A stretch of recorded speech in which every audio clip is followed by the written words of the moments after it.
Hey, good Hey, to see how's it you. going? I'm Daniel. Ben, Nice to meet you. nice to meet you. How's it going? Oh man, great. I'm so happy to be here, get the chance to talk to you. I'm pretty excited to get to know you. Well, tell me a little bit about yourself. Well, I'll tell you my cancer journey. Sure, So, yeah.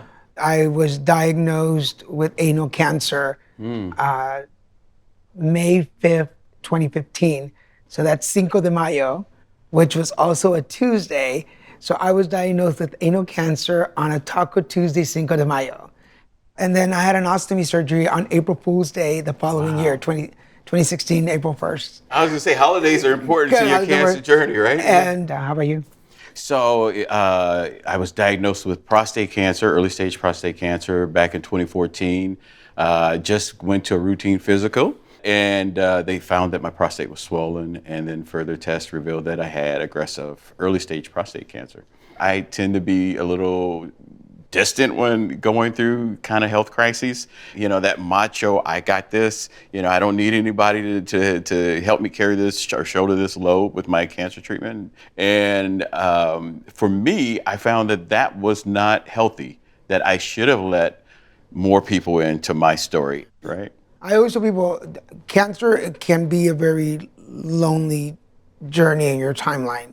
Nobody will understand because Right, it's your body, right, but there are people walking along or waiting at the end of the tunnel for you. right, Although I have to admit that there are still times now when I walk through that tunnel, and there are certain spots where things get a little rough and get a right, little hard. And I still have the memory of it's just me. Nobody right. will understand me. Particularly anal cancer. We don't talk about it, and particularly the Latino community, we don't want to talk about Right. cancer. Cancer is not often talked about in the culture and groups that we grew up in, right? The people that I grew up with in my family, we didn't talk much about illness and cancer. And even though my dad is a chiropractor, mom's a nurse, and health and wellness was always the Wow. topic, we never really talked about cancer or disease and screenings and the importance of getting health checks. And I don't know about you, but it was after I was diagnosed and after I started getting better that all the skeletons in the closet of the family started to come out. And all of a sudden, like, oh yeah, your Uncle Miguel, your Tio Miguel had Right. cancer. I'm like, why didn't anybody ever tell me It's almost this? like cancer is a bad word or it's taboo or, I don't know about you, but I often heard cancer like hushed tones, Yeah. oh, they had cancer. Oh, they had cancer. Like there's some shame around it or something. It's like, it's not their fault, Like they broke the law. they broke, Like, yeah, like you broke some law that you got sick. And I had to divorce myself from all of that kind of negative thinking and that kind of cultural, those kind of shaming habits Yeah. that we pass down generationally around I, wellness. I think about how religion, culture, and social norms define the way that I went into cancer, but then identifying the barriers that they brought into my life, breaking those down helped me recoup better and faster. The macho part in the negative term, the feeling that I had to do this all by myself, that nobody understood me. Right. I love what you talk about when you talk about macho and how the way we were raised and the cultural backgrounds, talking about our issues have not been the norm, right? And it's just, you have to find a way to lift this veil of secrecy and shame around health and wellness, and that it's okay to talk openly about these kinds of issues and words that helps save your life, right? Yes. And that isn't that the key to normalize these kind of conversations so that there isn't that stigma and fear around talking about health. And I actually started a men's group to address some of that issues around masculinity and cancer.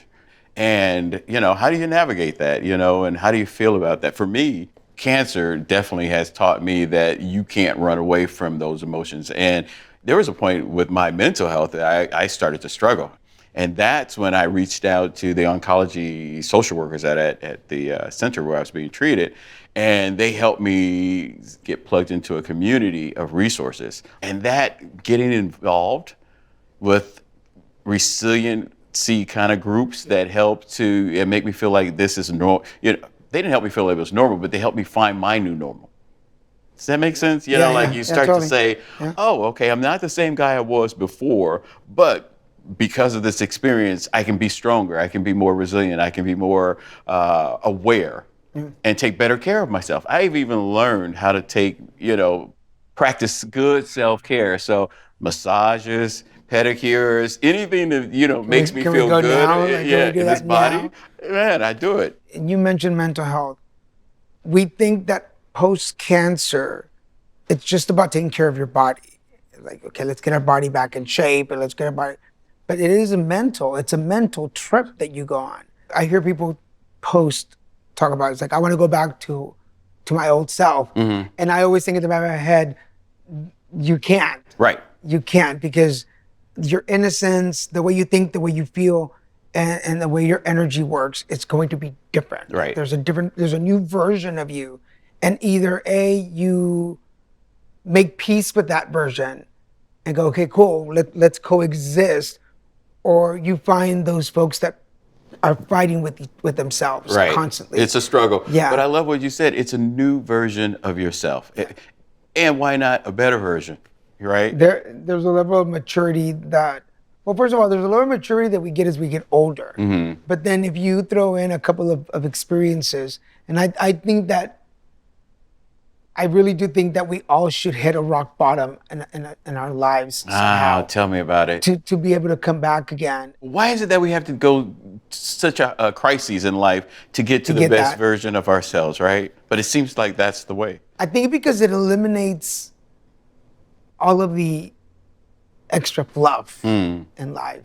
I went through it with HIV. I went through it with my drug addiction, and then cancer. And it taught me when I went through cancer that I didn't need help. I started paying attention to people more.